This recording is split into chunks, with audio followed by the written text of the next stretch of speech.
Hey guys, Mike from Boyer Bows here. Alright, I got some stuff to show you today. These are bone, primitive bone knives and tools. I guess they're all knives and arrowheads. And they were made by a gentleman from Kashtuk Bowcraft, Mr. Javier from Kashtuk Bowcraft. And let me go over this.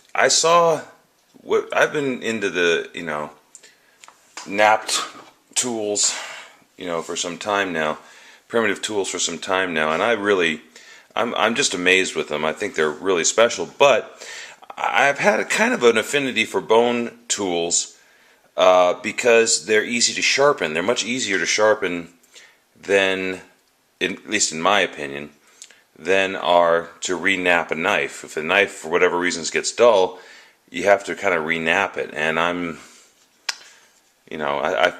that can be a little tough to do. So, but I don't know if you ever remember, I don't know if I'm unique in this, but when I was a kid, we used to sharpen popsicle sticks as, little tools or whatever, pretending that we were camping in the backyard and stuff.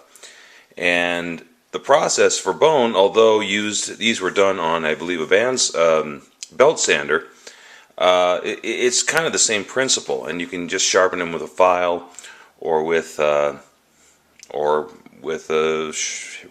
rough rock if you want to, I suppose. But let me show you what he did. This is the one that actually caught my attention. This is, I think, amazing. I've never seen this before, and this is something that really initially just take my money, man. I don't care. Just take my money. This is walnut surrounding the bone, and it's got a pretty decent edge to it. I mean, I think it could be a little sharper, but I mean that's definitely going to cut the meat or the soft tissue when you're skinning. But you know what? The truth is, this is so beautiful to me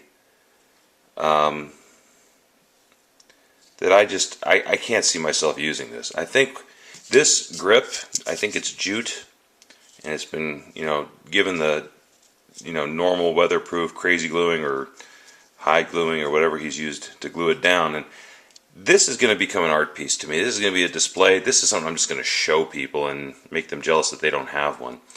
I may take this wrap off. I mean, it's really nice. Your hand ain't going to slip on there. And replace it with some leather or something just to make it a little more beautiful. This is art to me. I just think it's spectacular. So, although this is going to be my art piece, he included this serrated one. Now, I have not seen a lot of serrated bone knives before, but I tell you what, that is sharp. So, I mean, that is really that'll cut you if you're not careful, kind of cut you. That'll cut just about anything. I mean, I wouldn't start batoning using it like a metal knife, but I mean, this is probably going to cut right through the hide if you're not careful. So this is more of this is freaky sharp, man. I'm surprised how sharp this has gotten. And if you think about it, technically, the difference between knapping and a serrated edge is not that much. I mean, if you think about it, you're kind of getting that napped, is the nap there. That's a good picture of it. It's almost like it's straight, but you're almost like creating a serrated edge in one straight line. It's an interesting thing, but I dig it. And I'm not changing this grip at all because I'm probably going to use it. And I don't want it. I'll tell you what, this is not going to be slipping out of my hand. I just got to be careful not to run my, hit and get stuck on something and have my finger run up the knife, which can happen when your hand gets wet. But this is so nice and rough that I don't think that's going to happen. And I was so enamored with these two knives I actually bought this one, and he'll sell you one on his site. Just go to Kashtuk Bowcraft, and if you have to, send him a message or give him a comment and say, hey, I want one of your bone and wood knives if you're so inclined.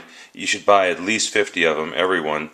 That I actually said, hey, I got a bunch of elk bones hanging around. I was going to make knife handles out of them or something like that, but I never got around to it. So, do you want them? And he said, well, I don't really need them, but yeah, go ahead and send them. And this is what I got out of it. He sent me these 4 absolutely terrific primitive arrowheads. You got a nice little sharp. They're about the same sharpness as this. They'll cut through soft tissue and meat, but I doubt they would, you know. Great tip on them though. I mean, they're gonna cut right in whenever I use them. I haven't weighed them, so I don't know how much they weigh. He does make arrows with these tips on them, and so my next purchase from him will be a set of arrows with bone tips. And he happened to make me this knife as well, and I really like the way he wrapped rawhide around the handle there. It's just curved like the femur bone I sent him, and it's got, again, a nice. This one's got a little bit better edge on it. And they're really nice. I really like them. I think they're really cool. They're sturdy. I mean, this thing ain't breaking. I mean, it's solid, and all that kind of good stuff. And they're just really, really nice. And I recommend, if you're into the bone, if you're into primitive knives and tools and things like that, I'd definitely get a hold of him. These are extremely affordable. I mean, this is a little neck knife. It comes with a little sheath, and you can just wear it around your neck and pull it out when you're done with your amazing archery shots that you took with your Boyer bow or your Kashtuk Bowcraft bow. He makes a nice bow too. He's a little more affordable than I am. You should check him out. But I mean, if this is something like, this knife's expensive. It's on eBay right now, but it's expensive. And this knife will do the exact same thing. Looks beautiful and is about a third.